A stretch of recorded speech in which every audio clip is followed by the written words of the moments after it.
From recess and back from closed session back into open session at 1:33. We are going to continue with agenda item number 19, the administrative manual. So if you can remind us where we are. Page 22. Okay.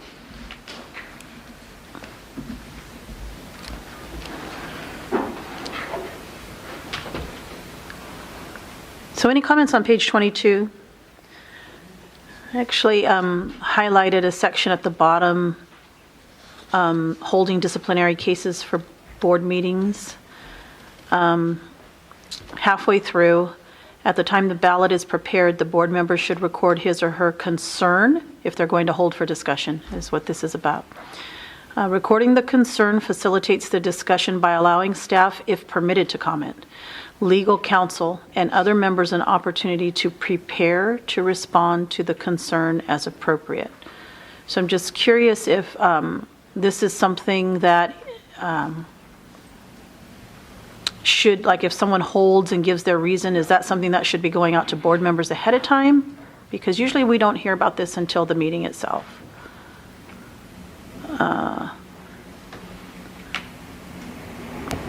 No. So the way that sentence reads, Microphone, please. I think the way that sentence reads maybe alludes into that direction too much. Okay. Because the example would be a serial meeting, or the potential for a serial meeting. If one of the members held it for concern, I should not and would not provide what those concerns were to the other members ahead of time. But I think, and other members, you could almost replace members with persons. So other people in the equation, not necessarily members, capital M, meaning board members, but other members, stakeholders associated with the case. So a D of I investigator or the attorney general or, something other than. So I think that the word is the correct word if you think of it that way. It's not specifically intended for you as board members. The second sentence says if one or more members marks their ballot. So, I mean, it's using that word twice in the same paragraph. Yeah. So stakeholders. Stakeholders might be a good way to cover that. I also think that it's prefaced with if permitted to comment, right? So anybody in that list, because whatever that concern might be, based on that concern, would be distributed to the right person, right? And so if Mr. Canote says counsel is the right person, he's really only going to be the person that is savvy to what that concern is beforehand. If it's ministerial in nature, procedural in nature, it could be handled by a desk analyst, the enforcement manager, or myself. Should I not be too concerned that I understand what it means now that you explained it to me. Should I not be so concerned that we can leave the language, or? I'm comfortable with the language. Okay. Because really the potential harm here is if I didn't understand it correctly and it was distributed that way, creating that serial meeting situation. So for public take, and I think stakeholders is a perfectly acceptable replacement, though.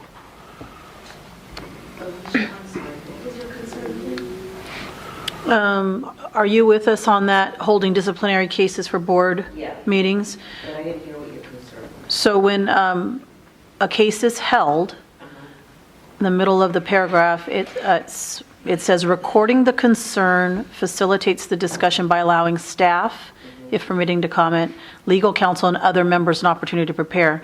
Members doesn't refer to board members. It refers to people who might need to see it to help us out here. Correct. And That's so just to prepare for closed session. Right, and I'm looking at it as a member saying, oh, we're supposed to be getting this concern because it says members. No.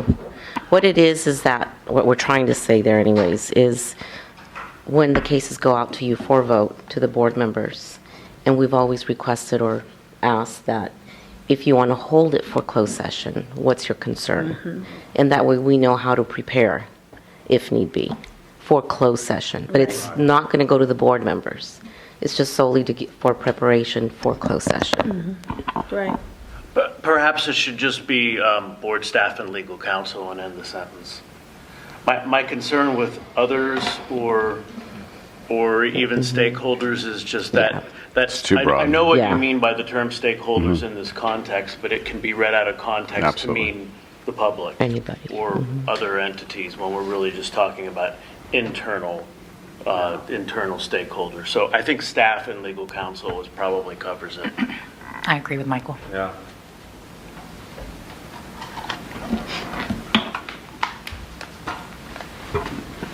Got that, April? Okay. Any public comment? Any other comments, page 22? In the item above that, titled Mail Ballots, Yes. I'm wondering if that section should potentially be modified to reflect our current practice. That right now, we're notified by email that there are materials posted on the secure website for us to vote on. These things are not mailed to us. And so a thought that I had was in the first line, proposed decisions, stipulations, and default decisions are provided to each board member for voting. Rather than mailed. So not specifying at all. Provided by whatever means necessary at the time. Because- That's fine. Because, I mean, currently there are multiple opportunities, multiple methods. The preferred current method is via the Breeze board voting confidential website that way. Which could change. It could change. Yeah. We currently, I'm trying to remember, I believe we might have had one, or we've had references to mail, to the email ballot system that we were using. We haven't used that now for a little while. But we've also received materials, hard copy, to prepare for these things. So I would suggest if we just go to, they're provided, and then, And then, yeah, removing the I'm parens. not sure about the title, mail ballots, if those two words are in statute that are cited there about how it's handled, and so mail ballots has to be there or not, or, Well, perhaps great minds think alike on this point. oh, Government code don't put yourself in that company. Government Code Section 11526 refers to it as mail or other appropriate method. Oh. They are though, very colloquially and perhaps even Referred as to. terms of art called mail ballots, and most boards refer to them that way. I would very much accept removing mailed and the parens, electronic or otherwise, replacing it with provided, and then just the title of mail ballots is fine because of the nomenclature. Thank you. And I was referring to myself being placed in the great mind category, Good cleanup. not the other one. Yeah. That you were in the great mind category, and I'm Okay. simply Well, I think tagging the- along, trying to contribute. I think the phrase implies that I'm About referring page 23. Page 23. Thank you, April. I have a comment for you, April, on page 23, under reconsideration. The last sentence reads, "If oral evidence is introduced before the board on reconsideration, no member may vote unless he or she." I would like to move towards non-gendered terms if possible, since that's the direction that the department is going in. In addition, I believe it's has heard the evidence. So, or they have heard in this case, if you're changing it today.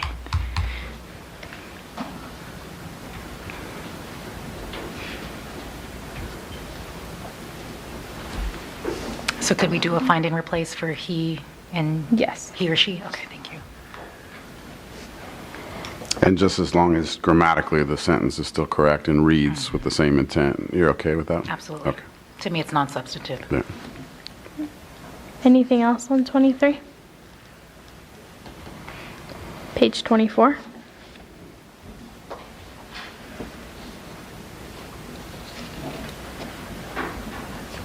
Page 25.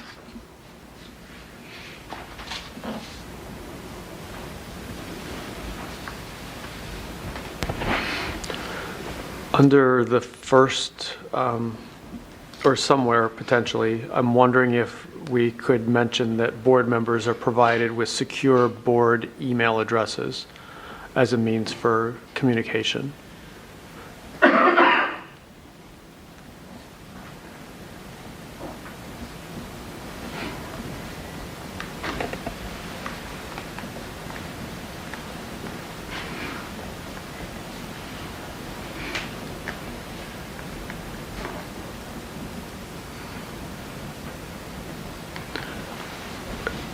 By putting that phrase in somewhere there, it helps to potentially steer people to find those email addresses, the official email addresses for communication, as opposed to sending a text or a question to my primary or my personal email address, trying to steer things in that way.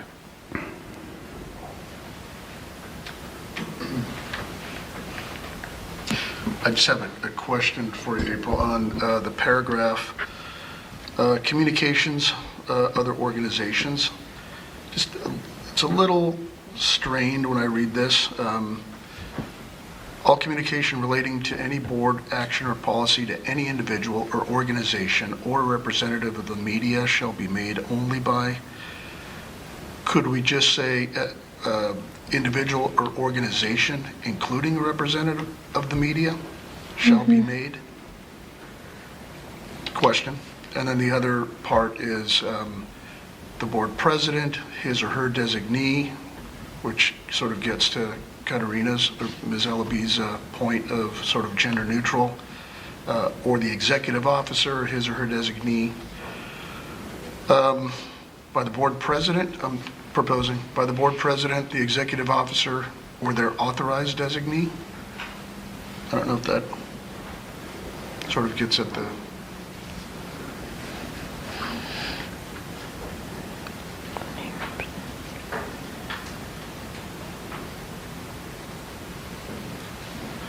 there are quite a few ors in that last part of the sentence. Right, maybe take out the or the after the first designee after board president. To be made by the board president, their designee, comma, executive officer, comma, or their designee.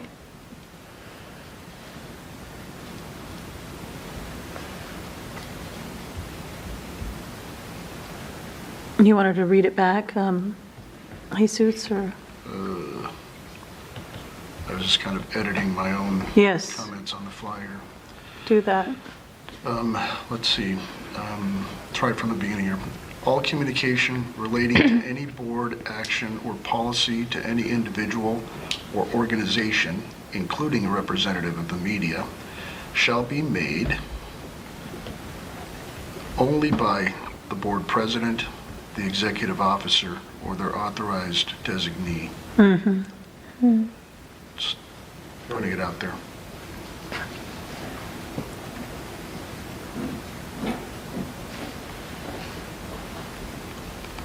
Sounds good. Everybody okay? Yes, You Anything okay? else? I am. Yes. Would you like to readdress your comment on the provided DCA email? You want to revisit Revisit? the item that was discounted apparently, so we could move on to other things. No, I'm still trying to find a place to put it. So, so after the first sentence, maybe the board members' personal addresses, email addresses, and telephone numbers are confidential and shall not be disclosed to the public without expressed authority of the individual board member. board members are provided secure board member, board email addresses for ready communication, or something like that. So the following sentence, starting with however, that speaks to the address of record, would have to be revealed. The next sentence could start with something, and in addition, the board members are provided with a board-issued email address for correspondence. A DCA issued? Who We're issues working it? on that, though. Yeah. A state, You could say issue? state. I thought. State A state issue. issue.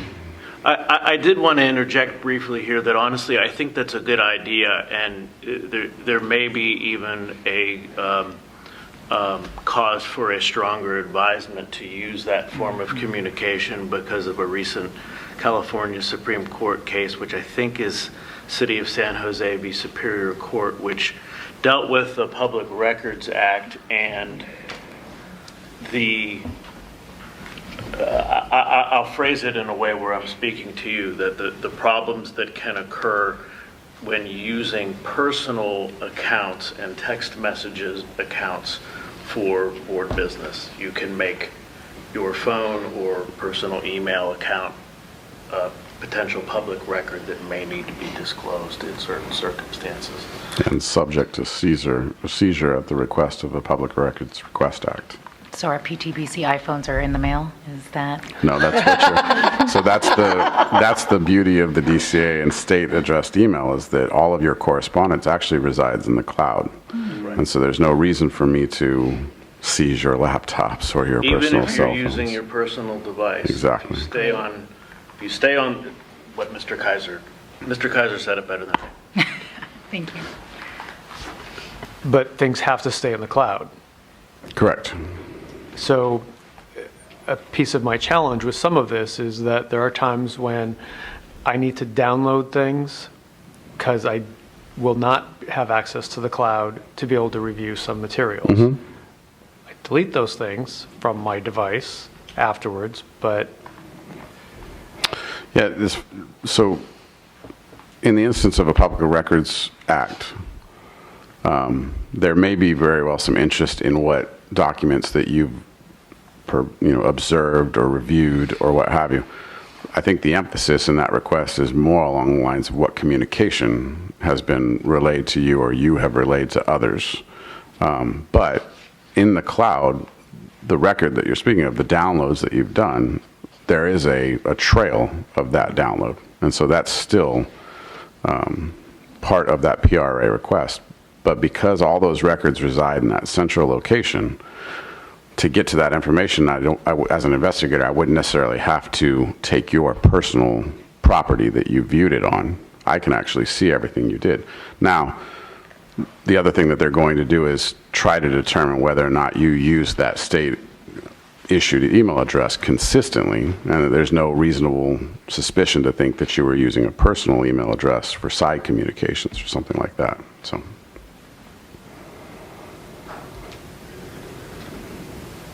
So are you good with the rewrite? Yeah, I think after where to put the information? After however, which speaks to the address that I would have to reveal upon request, in addition, and then we'll speak to each board member is assigned a state email address for communications for all board business. Good. Yep. Okay. Okay, page 26.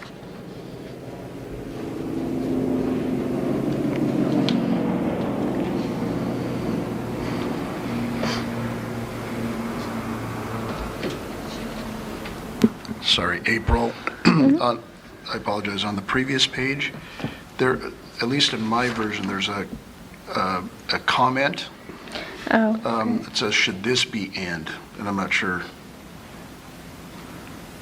what that is. So it, communications, other organizations, the very last sentence ends with Right, who inform is the board contact- president or executive officer, and then the comment is, should this be and I'm not sure who. just speaking from Put the that in. position of the administrator of the program, your obligation as a board member would be fulfilled with the "or." If you had notified the president, I'm sure that the president and I are going to be discussing it at that point anyway, if it's sensitive in nature. So I wouldn't require you to hang up the phone with her and then call me or vice versa or something like that. "Or" is perfectly fine. Great. I just didn't know if we needed to Address that the up or not. comment, yeah. I agree.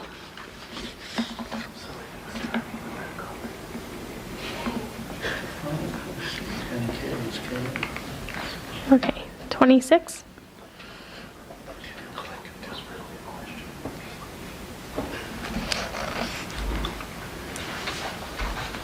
Page 27.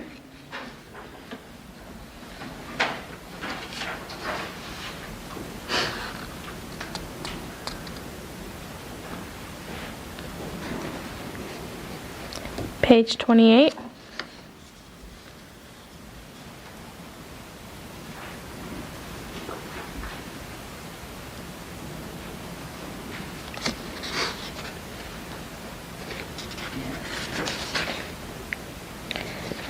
Page 29 is blank, so page 30. I'm looking at the second paragraph, line number 2, after Penal Code Section 23. I think there's an apostrophe before request. That needs to be removed.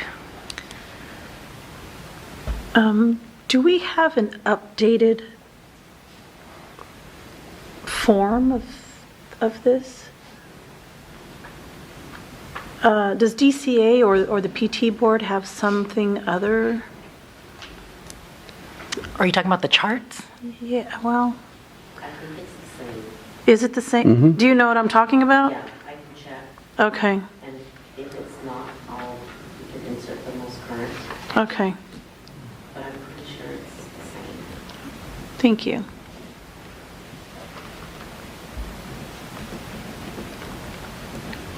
Anything else on page 30?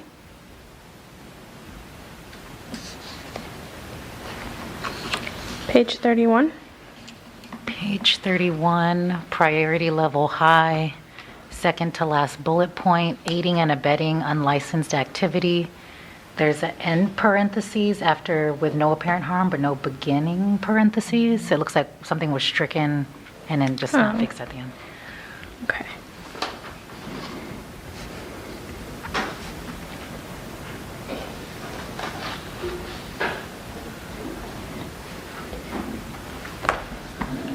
Anything else on this page?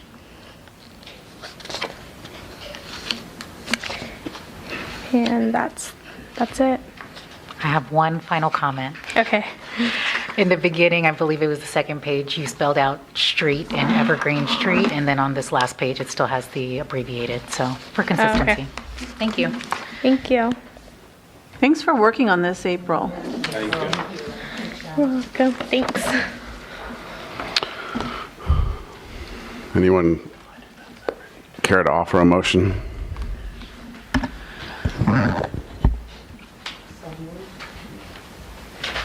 I move to approve the proposed amended board administrative manual.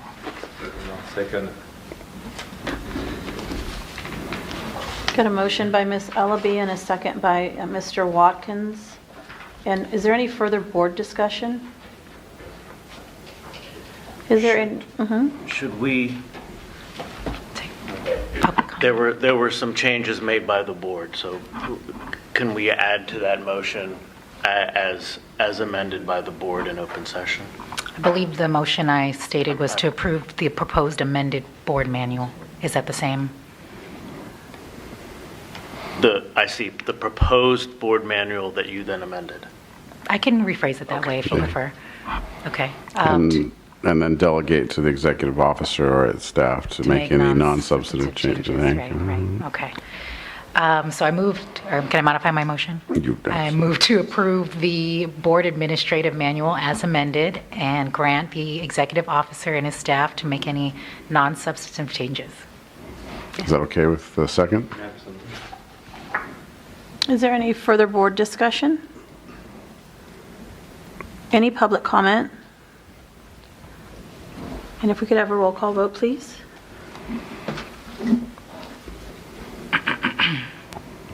Alicia Rubina, amen. Aye. TJ Watkins. Aye. Jesus Dominguez. Aye. Daniel Drummer. Aye.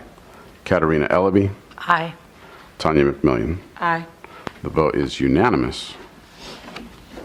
And the motion passes. Thank you. Thank you, April. April. All right, let's move into application services, please. Agenda item number 20.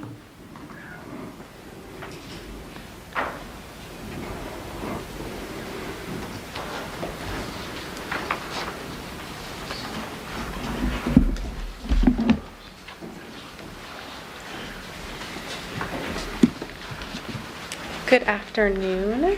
Good afternoon. Sarah Conley, Manager of Application, License Maintenance, and Continuing Competency Services. Let me just get my materials up here. All right, so I'm going to report on quarter 3 this fiscal year, and we'll compare it to the data from last fiscal year. As you can see in your materials, this quarter our applications have increased about 20%, which is 100 applications. That's a pretty significant impact to our workload, and we are on track to continue to increase this year over last year. So we have some strategies to mitigate the effect of these, the negative impact to our workload. Some of those strategies are internal, some are external. Internal would be like system changes or processes. The external would be things like reaching out to the schools and getting clarifying information, having applicants apply online. Fortunately, our outreach efforts have been successful, and we've been able to really work with some of the schools to get information out and what we are looking for on our end to, so the applicants can do certain things to make it easier for us, and so it speeds up the process. And you'll see that in our data that the PT applications online has increased significantly. So that's been really great, and just overall the applications online has increased. That's not only important for our processing, but also we are looking to add additional functionality on our VO account. So we want to get as many applicants applying online as possible. So as we roll out new functionality, they will be able to use that. An example of that would be providing information through their VO account versus email. So if they wanted, like an applicant wants to check the status of their application, they could just go onto their VO account versus waiting for us to email them. And those changes and updates would be instantaneous.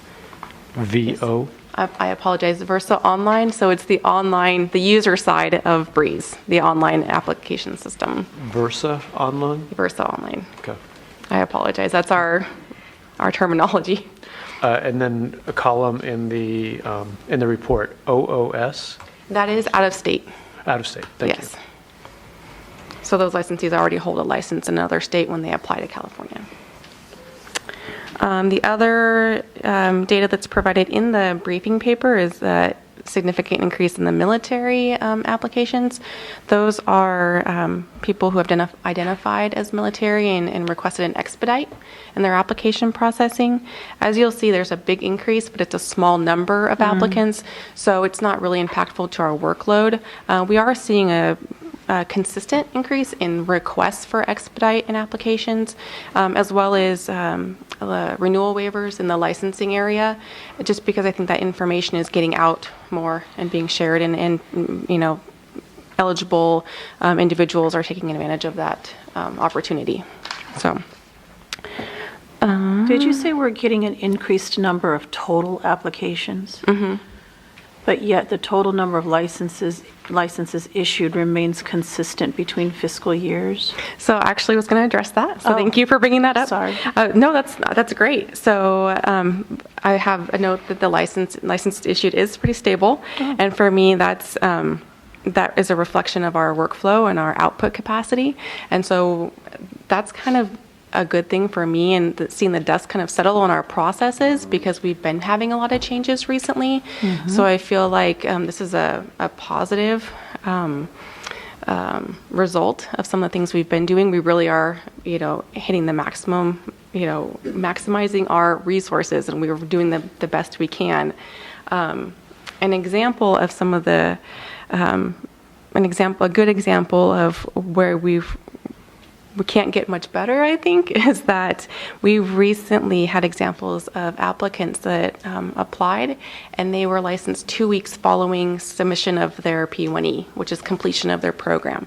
So they submitted their application to the board, they took their exams while they were finishing up their program, and then when they got done, submitted their P1E, we were able to issue their license right away. So those are not the majority, but we're hoping to get there.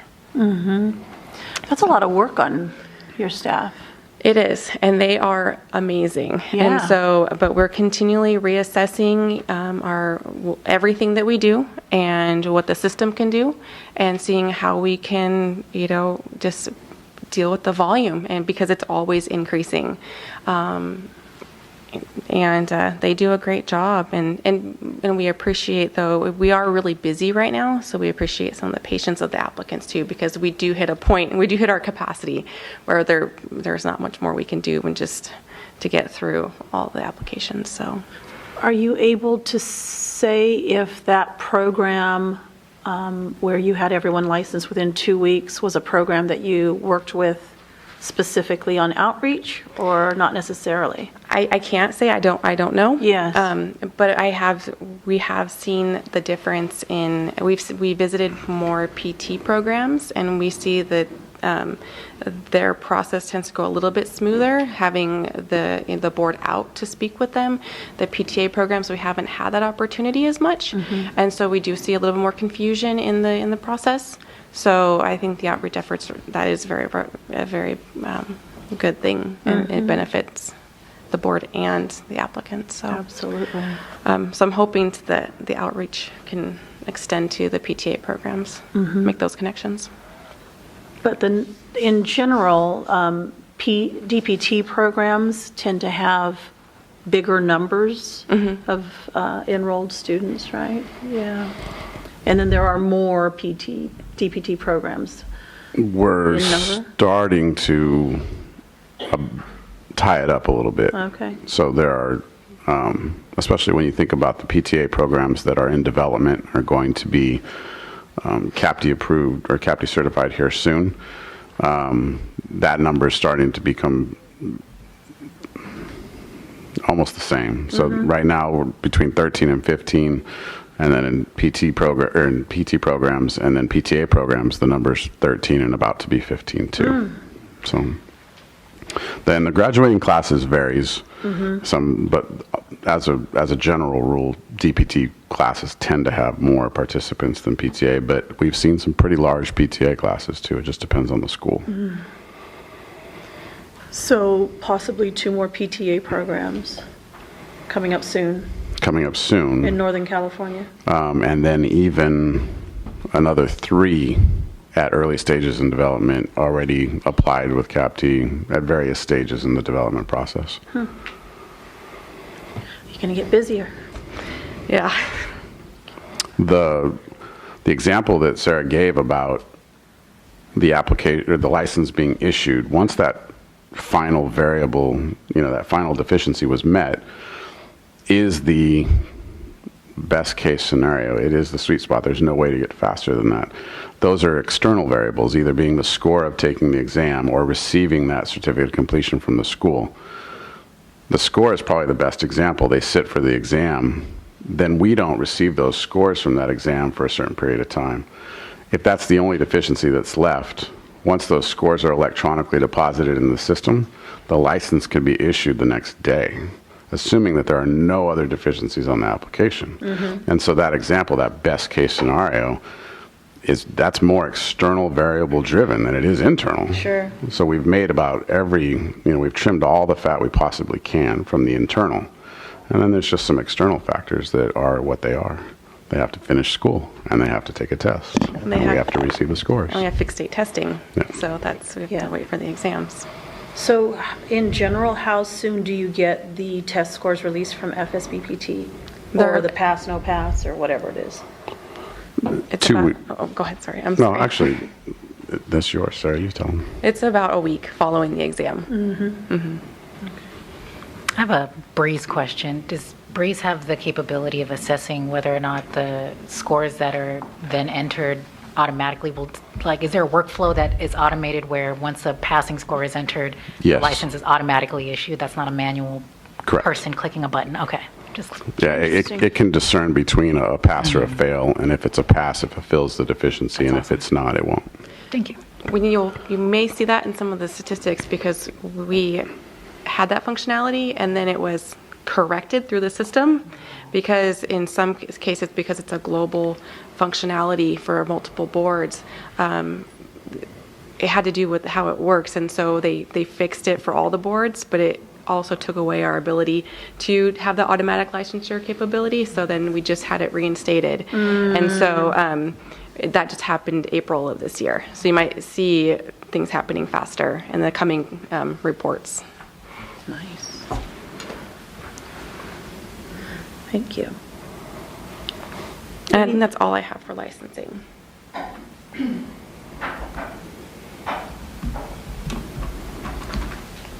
I'm sorry, all I have for applications.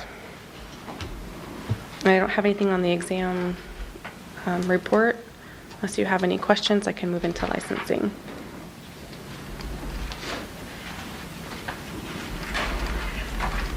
The lack of variability last year to this year, or the minimal variability in passing scores, the number of passing scores, is to me interesting. Don't know what if anything could be done, but just that it's consistent is an interesting note. Like minor changes of a couple of percentage points. Yeah. For NPTE, is that what we're looking at? For all of it. For all of them, Oh, the really, overall. it Yeah. is Yeah. anomalous that they're all very similar. Yeah, if you look at the year-to-date columns, just going all the way down, I think they're all within 3% from last year to this year. Some are up, some are down, but there's, very little variability noted. And I know that there's a psychometrician somewhere watching at FSBPT that appreciates that comment because really that's actually a good sign of performance for an examination. So I'm sure that they're happy that you pointed that out. Well, part of me would like to see Improvement. schools or whatever place it could be improvement so that there is a better success rate. Yes.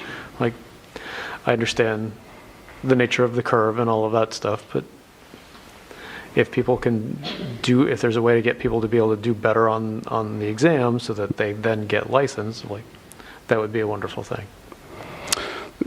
Not bearing out in the statistics, but anecdotally speaking, that is the feedback that we get from the programs that we're able to do the outreach with. So we can come in and discuss laws and regulations and even describe to the students, with our study guide, how it's structured, how they should be using it as a reference material. It has at least been relayed to us that helps them in the examination process.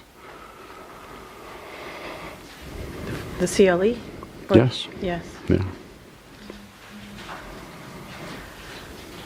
I wonder about that too. Because I'd like for those scores to be higher, of Yeah. course. Yeah. And I wonder about that. And I've actually always wondered about that since I've been appointed to this board, what can be done. And I just contemplate whether there's emphasis in the programs on the importance of the CLE, because there's so much emphasis on the NPTE, so much, and of course, that's important. But I just wonder if enough emphasis is being placed on and the importance of passing the CLE, The easy answer to that question is no, it's not. I think some schools are much better than others at doing it.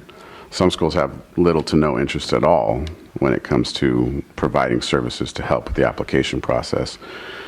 And to their defense, some of them would say they're not even sure that the majority of their graduates are going to be California licensees, so, that would be unfair or what have you. But some schools, I think that provides them a competitive edge. It's just another service that they're able to provide to their future applicants to say, and we'll help you with the application process and getting ready for licensure and maybe even job placement, those kind of things. And so obviously that's an advantage. Those happen to be the schools that seem to be a little bit more eager to let us come out and provide information to the students maybe more than once during a graduating class. So. Is the data for the out-of-state applicant for the CLE incorporated into the two areas that we have on, I have PDF page 224 that shows the jurisprudence examination? Do we know? That's a really good question. I'm not sure. We'll have to go back and look at the way the statistics are weighted. It may be. Is it, because I'm a PT licensed in Nevada, but I'm a graduate of an accredited program. Right. And is that wrapped into this number of passage versus I'm a PT from Uruguay, a non-accredited Right. program, and is that wrapped into that stat or not? I would imagine that's the case, though, because of the way that the kind of the filtering of the data would work. The primary classification would be CAPTE accredited graduate versus non-accredited graduate, and then out-of-state being a secondary filter. But we'll confirm. That information is provided to us directly through reporting from FSBPT. And luckily, if that's the case and we wanted to filter it a different way, we could.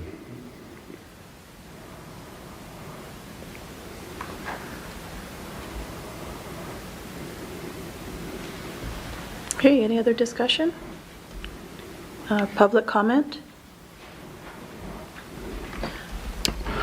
Regarding the pass rate, though, there's just one other kind of anomaly I think you should be aware of is while year to year and year to date, it only varies by a few percentage points here. If you kind of look at quarterly, though, how it progresses from one quarter to another, you can see statistically maybe graduating classes themselves. Right? So when applications are received within a certain quarter, that might be a certain set of schools, and their pass rate might be significantly lower than the previous quarter, who those schools might have been a little bit better at providing that. I mean, so you can kind of see it flow. It averages out year to date over time, but it just gives you kind of some insight into how that might work. Another concern, and we can talk much more about this at another time, is that ultimately we don't necessarily want the emphasis to be on passing an exam, because some students will just study to pass the exam. We want them to know the law. We want them to know the Practice Act. I don't know, I just thought I'd mention that so that could possibly be another conversation. I absolutely agree. Yeah. I was just going to add one comment at the end of that. So our Laws and Regs publication that came out in July 2017, I'm wondering if we're going to start to see the effect of that document being, accessible. I believe that. I don't know how much we'll be able to attribute an improvement in, but I would like to think that anyway we can display that information more easily digestible for the applicants, that the outcome will be better. The other thing is that's going to have a new reversion to it coming very soon too, because of new changes in legislation or regulation, the number of packages that we have in the pipeline, that kind of thing. And with every reversion, I think you'll see functionality and usability improvements also.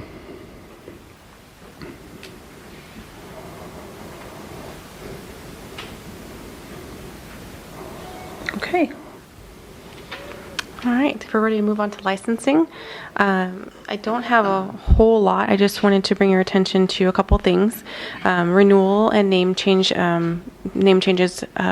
have increased, and the number of address changes, duplicates, and verification requests have decreased. There's a couple reasons for this. That the duplicate requests decrease is hopefully due to our processing of returned mail and reconciling those issues so we can get people their licenses that have been returned to the board due to an incorrect address issue. And then the address changes, hopefully that those are decreasing because they are done through other online transactions. With, as April had mentioned earlier, we're moving more to online transactions, putting those requests through rather than doing paper forms. So when you're already on your Breeze account and doing other transaction, you can update your address. And that data is not captured in these numbers. So these would actually be a decrease in paper address changes or transactions done. So the whole idea is that everything is some of the steps we're taking, the online move and the reconciling information is helping with all of these issues. So, and that's a general theme we have. Now with more of our online submissions, we're doing more reconciling versus data entry. So rather than getting the requests and entering them in, the licensees have more control over their own information. They can go into their accounts, update their information, put forth the request. Some of them happen, they're approved and processed instantaneously, and then we will run reports and make sure everything, if there's any issues or any information that's entered incorrectly, such as sometimes we'll have licensees enter the state in their address twice. We'll go through and we'll correct that, so that their license doesn't get mailed out to the wrong address, things like that. So, and that's all I have. Do you I have a question for licensing. I'm sorry. I believe in the past there was a chart that we could see all of the licensees per license type, like the total amount. Okay. I would like to see that, just out of my own curiosity, watching the population size Of course. increase or decrease over time. Yeah, Thank you. definitely will add that.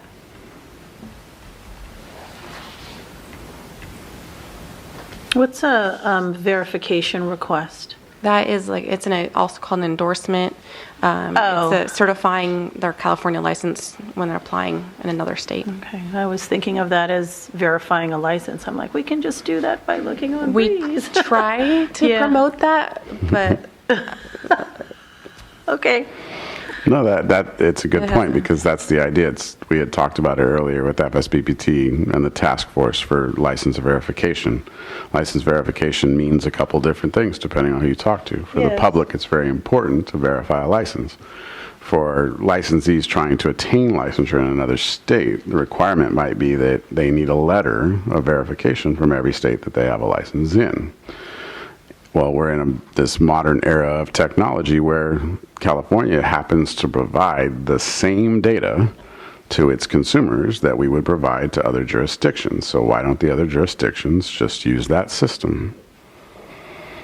But it's much more complicated than that, because not every state does it that way.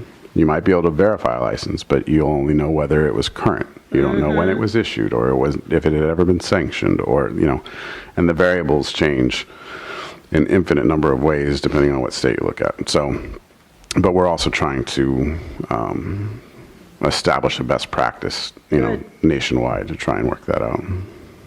Wow.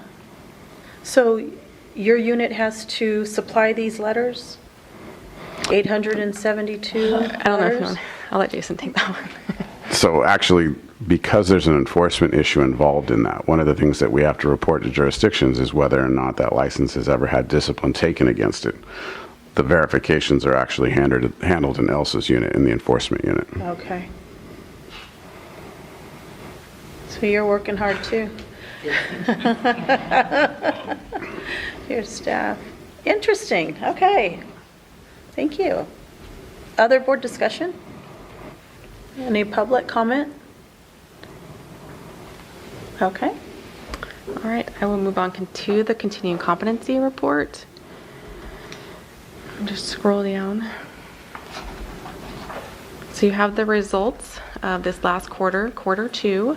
The PT I actually have an updated number for the PT pass rate, and it is at 93%. We got that one pending audit resolved. So quarter 3 is a 93% pass rate, so it has not changed. And then the PTAs, the pass rate is 81%. So it went down from last quarter, but it was with such a small number of the selection size that just a few can impact that number significantly.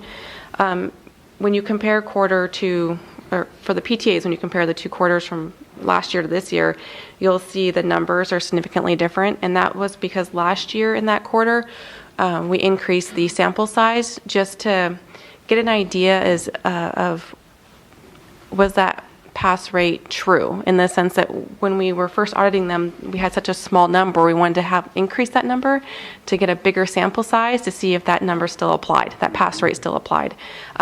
And it pretty much did at the time, so we dropped it back down to the standard sample size that we've been using. So that's the reason for that big decrease from quarter to quarter. Yeah.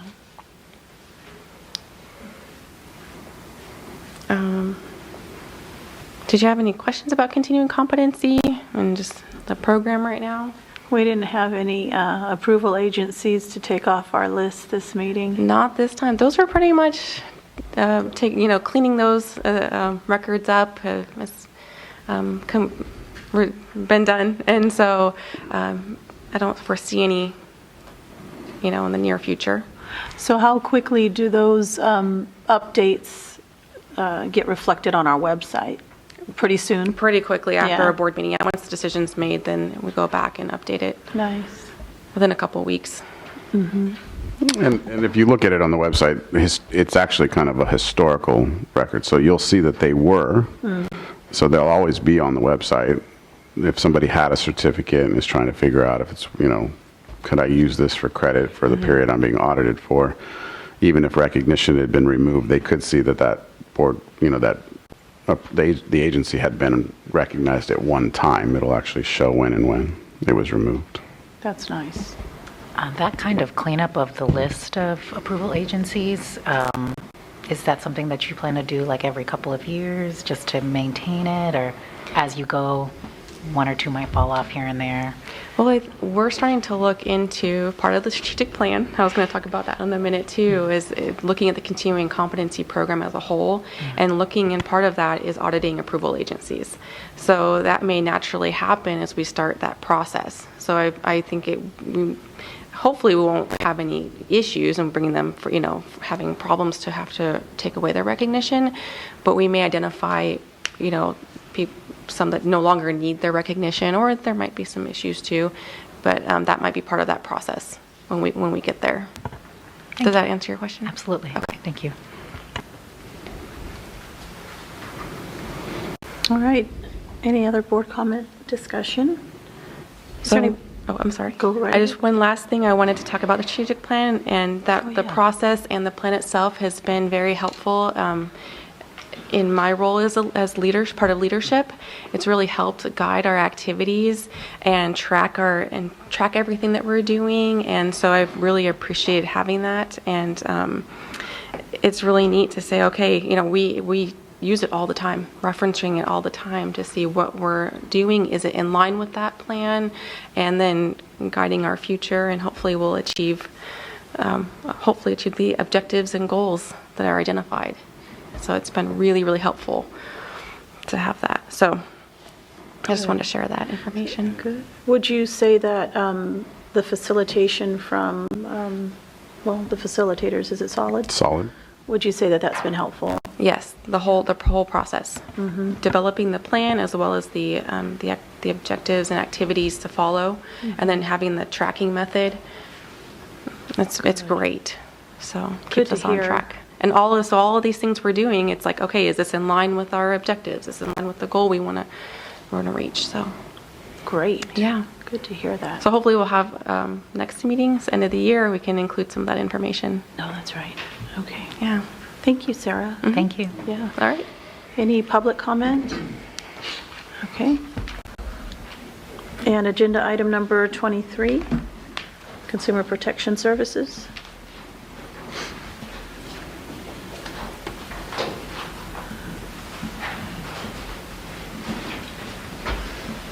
And here I am again.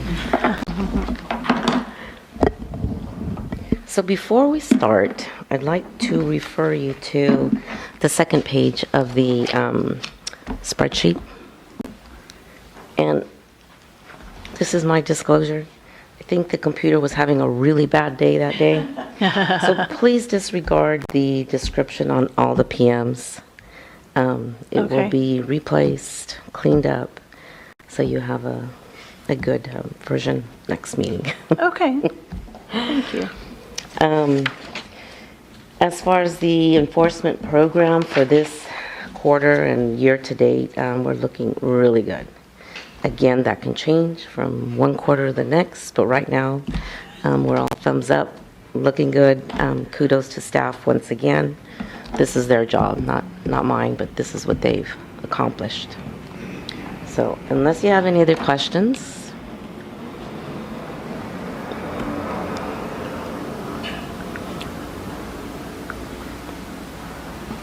So you said to disregard the definitions of the PMs, but the metrics are still... no, the metrics are fine. Okay, okay, We didn't have a problem there. cool.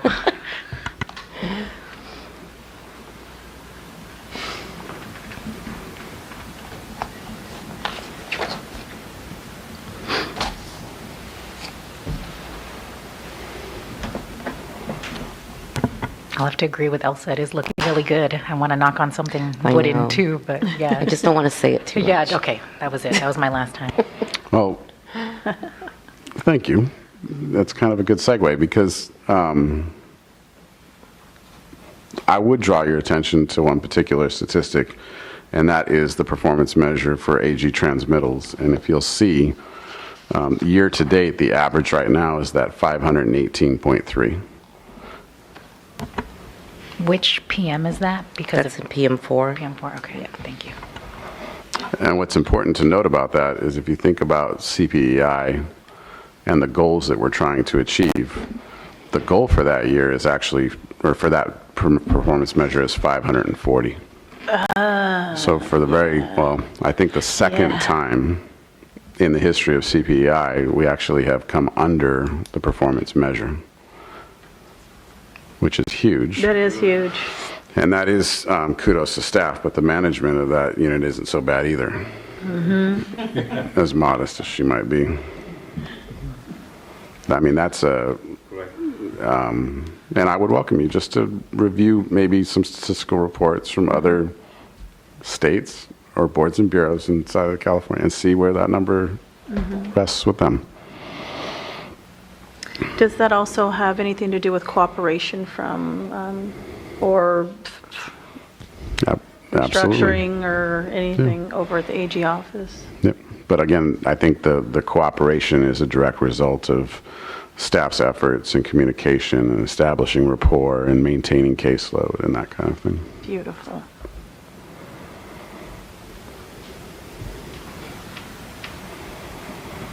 Well, that leader of that unit's doing a great job. Thank you. Yes, she Okay, any public comment? Let me say that on the mic. Yes, she is. Thank you, Daniel. Thank you for everything you do, Elsa. And we've got someone eager to come up and take care of agenda item number 24, probation monitoring. waiting a while. 2 days. He has something important to say. No, I just want to get it over with. Been waiting all meeting.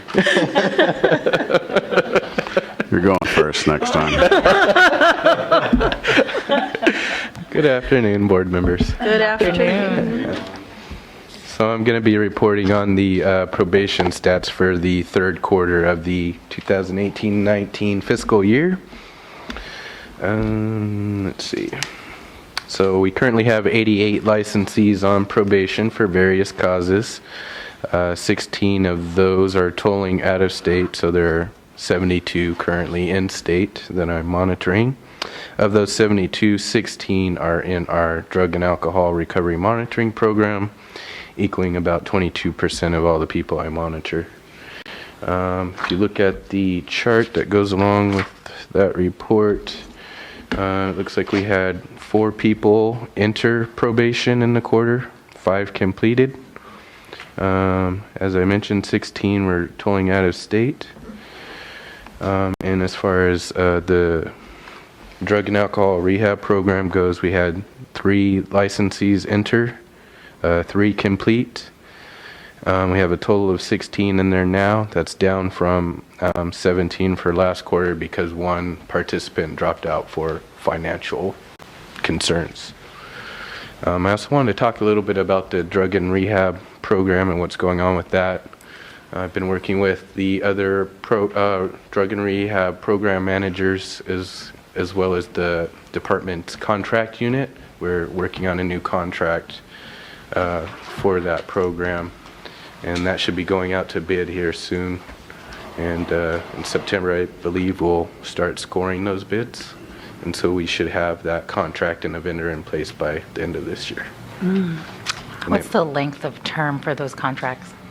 So the one we're in now, it was 5 years, and then it had 2 extension years built into it, and we're in the last of those extension years. So the new contract will be starting at the end of this year.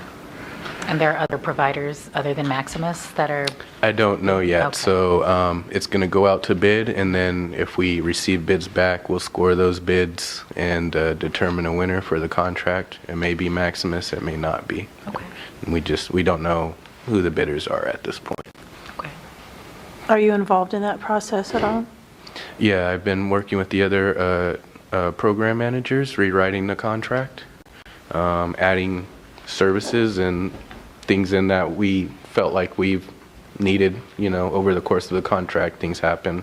So you add things in, see what's working good. So we've done all those adjustments. I've added some technological things in there that weren't there in the past. So just upgrading it, making it more modern.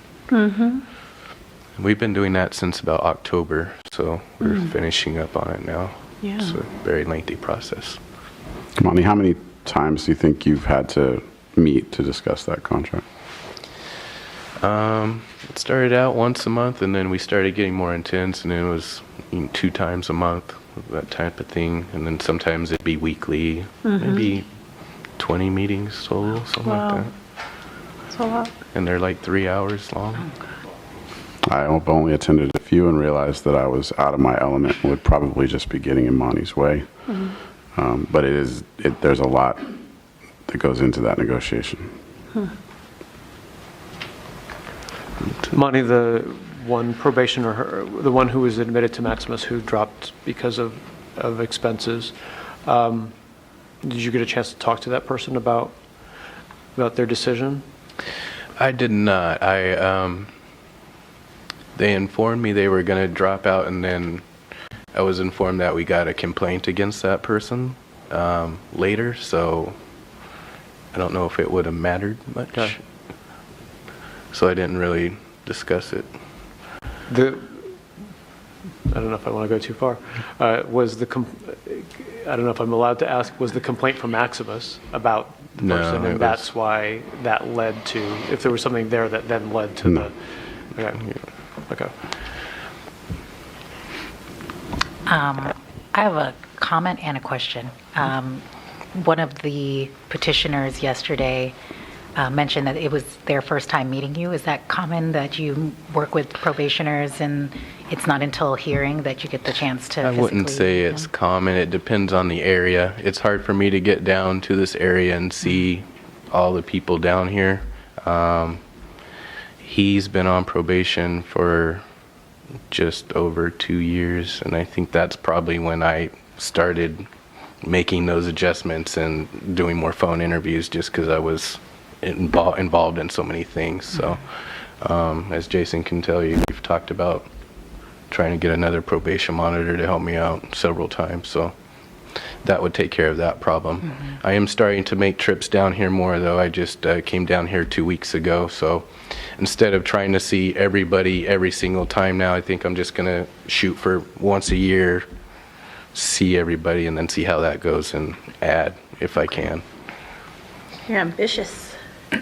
Trying. That's great. I'm trying. My follow-up question to that is, In the packets of evidence that we received, there's a probation monitoring report that you prepare that we don't receive ahead of time with our packet of material. At least I'm not receiving with my packet of materials to review prior to the hearing. Since that appears to be an internal document that is being considered as evidence, I was wondering how that can be shared with the board prior to the hearing.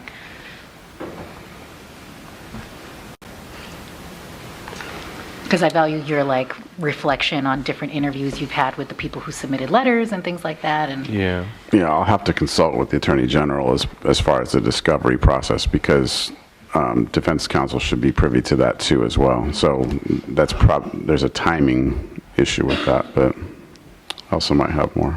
And the reason we send you what we do send you is because that's what's provided by the petitioner. So they're already aware of it. They're the ones that provided it to us. And how I understand, and you can chime in, Michael, anytime, but it's part of discovery at that point, anything else other than what they have provided. And so we just kind of keep it back until the AG presents it as evidence. But you can chime in. That's generally correct, but certainly let me take that comment and research how we might be able to provide that a little in advance of the meeting, if that's possible. That would be wonderful. Thank you, Michael. Thank you. Thanks, Elsa. Monty, do you have a sense as to, can you tell us how many probationers there are Northern California versus Southern California? What's the distribution like across the state? So the way I break everybody up is LA area, greater area, and everybody else. So, and I count San Diego in that everybody else. So just in the LA area and surrounding areas, it's about half of my probationers. And I see everybody else in person, but it's hard to. I came down here 2 weeks ago, I saw 8 people, and that was 2 days. So you can imagine if you break that up, 40 people, it would be a whole week. Right. Do you go see them, or do you set up shop and have them come see you? I come and see them because it's more informative for me to see them where they're working, talk to their supervisor, observe that kind of thing. But there has been occasion where we've actually had to set up shop and have them come to us, though. Or I may go to like a D of I office and have them come to me to save some time. How long is that visit in general? In person, it's usually 45 minutes, hour. So that can be challenging to see 4 in a day sometimes. With Yeah, travel because, and then between you add the spots. travel in Yeah. between, like that day I was talking about, you had to drive out to Palm Springs, so, I flew into Ontario and then drove out from there, but that's an hour and a half drive just getting there. Mm-hmm. And then spending an hour with each person and driving back, that's already 5 hours, and I've only seen 2 people. And you haven't written your report yet. Haven't done that, no. have you Yeah, considered getting a pilot's license? I don't think my wife would let me do that. The numbers are undeniable, irrefutable. The potential caseload for probationers for us averages about 100 probationers at any given time, right? We've seen numbers lower than that, but we've seen numbers higher than that. So if you just kind of break it down that way, essentially you would want a face-to-face visit with a probationer quarterly, and then add to that maybe 10 or 20% to account for as needed, right? So you might quarterly have an appointment, but probationers know you're coming, right? So that's a chance for them to be on their best behavior kind of thing. You want a certain amount of randomness to being able to drop in. And so increase that by 10 or maybe 20%. And so now we're talking 440, face-to-face visits per year, which you heard, here, 8 in a single day is oftentimes very difficult to do. So 440 is practically impossible. Well, it is impossible for one person to do. So, which is why we're trying to provide justification to increase the probation monitoring program to increase the level of its effectiveness. Is our ratio of probationers to probation monitors similar for boards that are around our size? No, and really, there's no rhyme or reason to the evolution of that position in any given board. So some boards have a 10 to 1, a 20 to 1, a 30 to 1. And then there are boards that have a significant number like Monty's where there's 100 to 1, but their level of supervision is different than ours in the sense that telephonic or written or email or phone conversations is appropriate for that profession. It provides the level of protection that they would expect. Healthcare is a little bit more complicated, and the setting of the healthcare can make it more complicated too. Clinical settings, access to prescription medications, those kind of things. So we based our numbers on that once a quarter, that expectation of once a quarter, and being able to do a face-to-face that way. And we're significantly understaffed using those numbers. I think a good example to compare to is probably the medical board system, where they have almost over 700 probationers, but they have, if I remember correctly, between 15 and 20 probation monitors. So their caseload is much smaller. And so they do a lot more travel because they can. But, Final question, Monty. And one of our hearings yesterday, one of the petitioners said that it was difficult for her to find places to test in another state that caused her to reside in our state. Well, it was one of the reasons why she chose to relocate to California to obviously not toll on her probation, fulfill her biological testing requirements, et cetera. Are there venues, I'm assuming there are, because people go on vacation, right? They have the ability to test out of state? Yeah, so people can test all over the country. Our lab that we use is First Source Solutions, and they are more than willing to work with the licensees if they need to go out of state. Of course, their travel needs to be approved by myself, but they just need to request the travel in a decent amount of time, 2 weeks, and First Source will actually assist them in finding locations where they can test while they're on vacation if they should need to. There may be instances where they cannot test while they're gone, and then we have other options for that. but in that particular example, it's not the testing outside of state that really affects the tolling. The hours collected to qualify for a quarter have to be done in the state of California. So her work under a license in, say, whatever state that was, wouldn't qualify towards her probation. Yeah. From what I understand, what she was asking was, why can't I just be on probation in another state? I see, okay. And that would require, out-of-state travel, which we can't do, so. Okay. Gotcha. Thank you. Well, the I would say people who have worked with you, who've come before the board at meetings, seem to generally like you and get along with you, and there's obviously a good rapport between you, so thank you for being Monty and having the disposition that you have. Well, You're great for this position. Thank you. I enjoy working for you guys, so it makes my job easy. Any other comments from Monty? Any public comment? All right. Thank you. Thank you.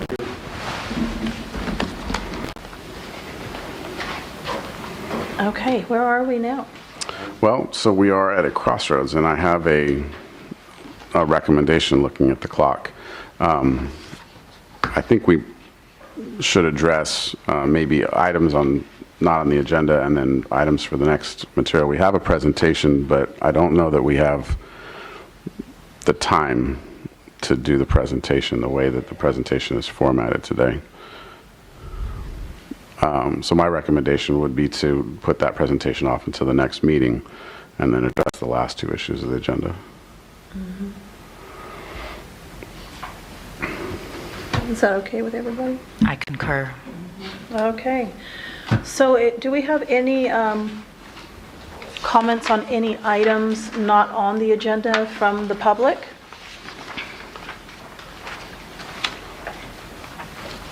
Okay. And do we have any agenda items for future meetings? I have a question. Since our vice president is having his last meeting today, do we need to have a election at this meeting, or will we just wait until the November meeting to fill that officer vacancy? We have it to agendize for the next meeting. Okay, great. Okay. I believe the administrative manual might provide insight into that topic. What do you have for us? I would need to scroll through enough to be able to find that. Okay, so I'm gonna allow you to find that section. scroll. Oh, you actually want me to do it? I believe it does speak to the delegation in his absence, to the next in line member, but That's for the president. Yeah. And then the next in line then would be the vice president.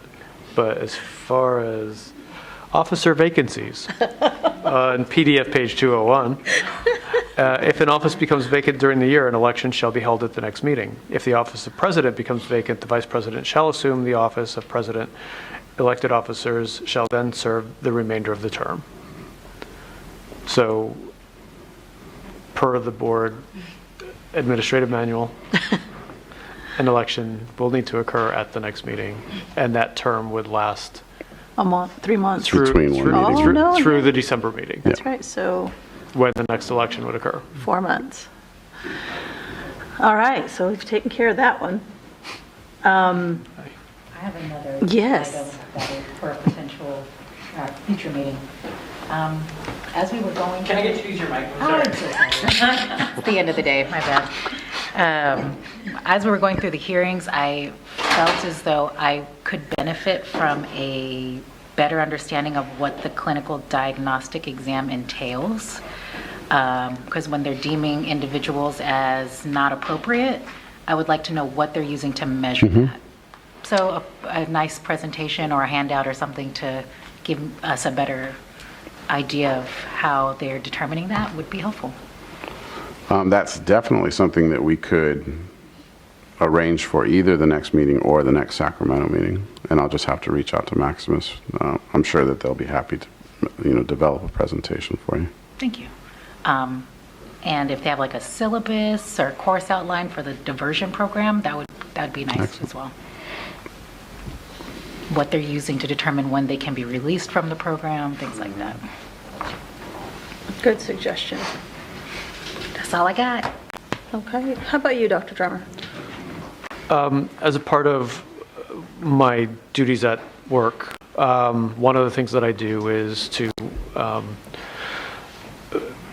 monitor the license status of the therapists who work in our department. And that includes obtaining a PDF copy, a scanned copy of their signed pocket license, paper pocket license that they receive.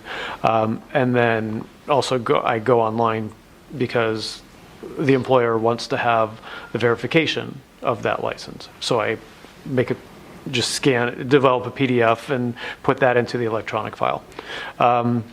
This year, and I also monitor the occupational therapists and speech-language pathologists that are in our department.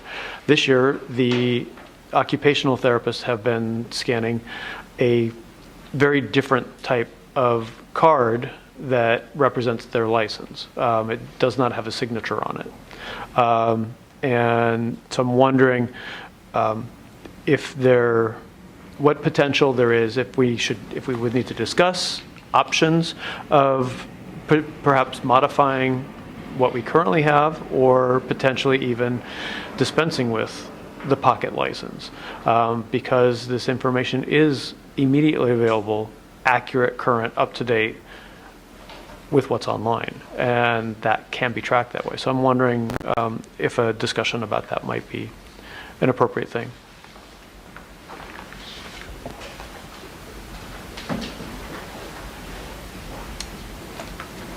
Do you have anything to say?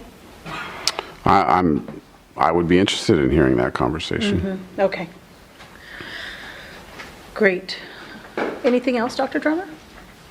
Okay, Dr. Dominguez, do you have any future items for meetings? This is probably more a personal interest or request from me, but just to have a presentation on the adjudication process. I feel like, we haven't, or I personally haven't visited the mechanics of that in a while, and I know that, trying to think back who gave us some guidelines. Maybe it was Councilor Scott when she was board counsel. She gave us some documents on sort of the mechanics of how to go through a case and sort of extract the pertinent information and sort of formulate your opinion. So if I may, the mechanics of how the overall administrative adjudicative process works, or more how your process works in terms of... Thank you, both. Counsel. For both. Probably the latter. Maybe not so much the mechanics, but just what kinds of things should be in the forefront of your mind as you go through a case. Potentially along those same lines, thank you for the cue to remind me about what we had, something that was discussed at training. Somehow a presentation on the role of the DAG and council, the overlap with the board, the separation, where all of the pieces play together and fold together. Just a review of that, I think, would be really helpful for us. So I am hearing all of the above, and I'm happy to, if you'd like to agendize that, I'm happy to prepare and either put on something myself or arrange for a presentation. Yeah, I think maybe even something with yourself and a representative from the AG's office might be nice. Okay. Good, okay. Mr. Watkins, I'm going to skip over you, unfortunately. Ms. McMillian, do you have any ideas? No. Actually, I'd be interested to know if Mr. Watkins has any suggestions of things that we should be discussing in the future. Okay, I won't skip over you. I'll come back to you. Mr. Watkins, do you have anything that you'd like us to discuss at a future board meeting?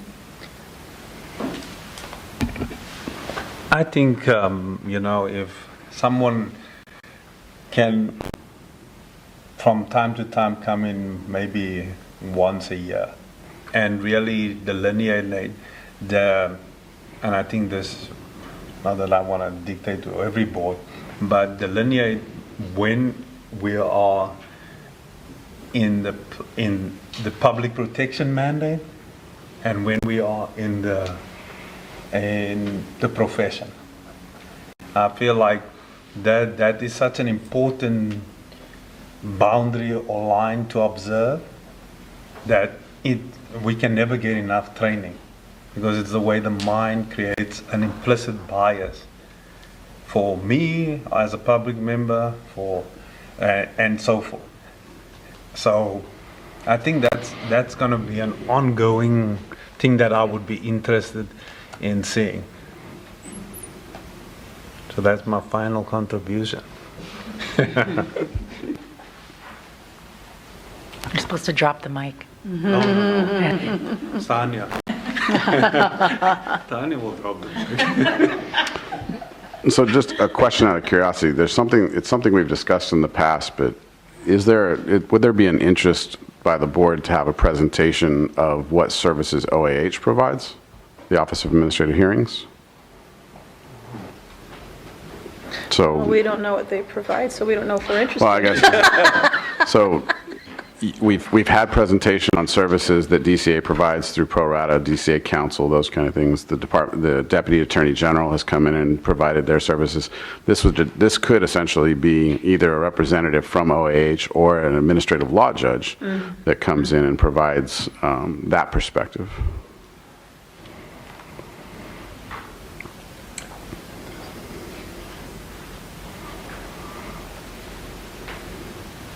Board members interested? I have quite the list here to work off of already, though. I'm interested. I'm hearing some yeses. So, Ms. McMillian, it's not a no anymore. Okay. Just for purposes, that could also, that's certainly a part of the presentation that In the we totality, discussed before. yeah. Perhaps we can Absolutely. discuss how to formulate an agenda item and who to involve in that process. So.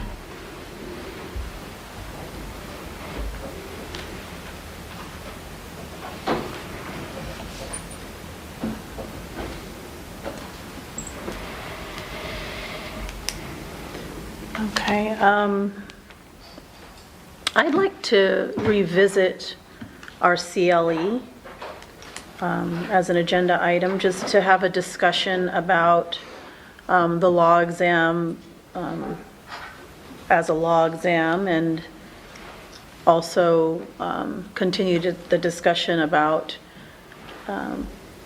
future licensees knowing the law versus passing an exam.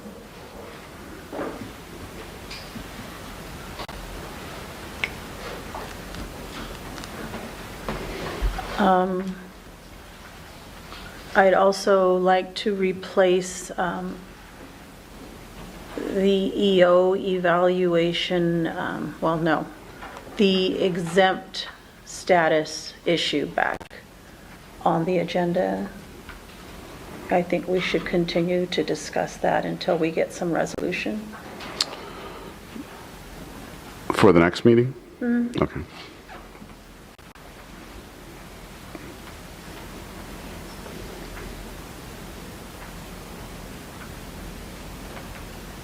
And we have a member of the subcommittee who won't be with us anymore, and I don't know if we want to continue that, or if we're in a position to, we'd have to wait until the next meeting to replace that, but,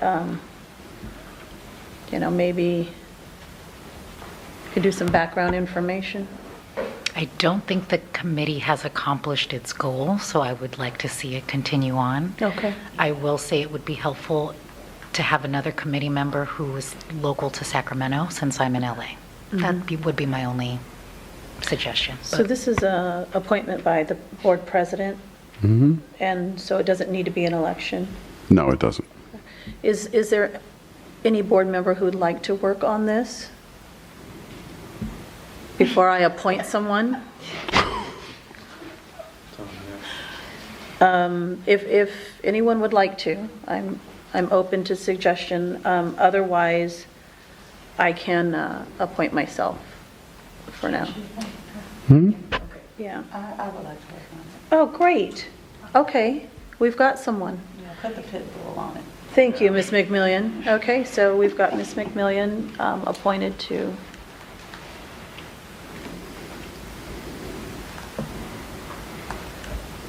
the subcommittee to continue to investigate our exempt status issues. Yeah. Open Meeting Act question. To transition one committee member to the next, it would be nice if we could all be on a call together to sort of figure out where we're leaving off, but I know that would have to be a publicly noticed meeting. So is there a way that maybe you guys can connect and then just let me know what happened, or To hand off the baton? to hand off the baton? Yeah. If the individual is no longer a committee member and no longer a board member, Well, then then is that, thank you, Dr. if Drummond. there's two board That members... is the question that I was going to pose to council. Great minds think alike. Oh, you're putting And I yourself in would, that category now. I would suggest that approach. The concern ultimately could be a serial meeting. Except that third member would no longer be a board member with this board. I misspoke. If the board member was still a member of the board Okay. at the time. So as long as we do it after midnight tonight.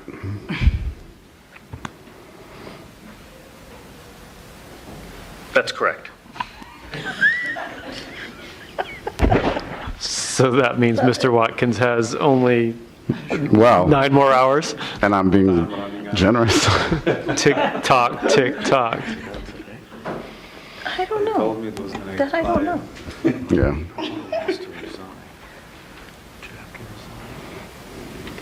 Thank you for clarifying. I'm glad I asked. All right, anyone else have any other topics for future agenda items? Yeah, that's a good list. I mean, so many meetings we go with none, right? And now we've got like 8. Well, I'll just preface that by saying 1 or 2 at a time.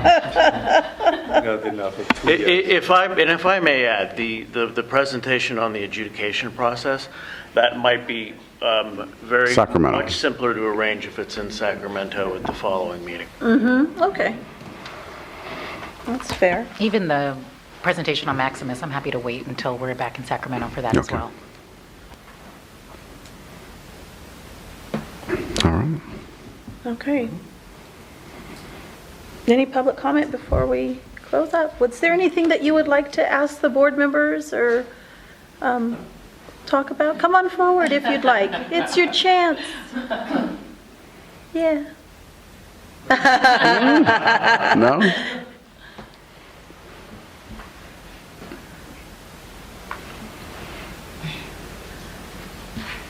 We don't bite. Hi, my name is Joan Venata, and I'm a physical therapist, and I have been looking forward to listening to the whole process because it's so much more than I ever expected. And, excuse me. I think you do fabulous work, all of you. I think it's impressive, especially taking concerns about motherhood and doing what needs to be done while people return to work in their respected positions. And I don't know how that works with family leave and all of that, but I know there's just so much, and you do so much, and I appreciate that. So that's all I wanted to say, but thank you for giving me the experience that I have had today and yesterday. Thank you for coming the whole entire time. Yeah. Good feedback. Okay, so it looks like we've finished all of our agenda items, and, right? Okay. The time is 3:06, and we will be adjourning now. Safe travels. Namaste.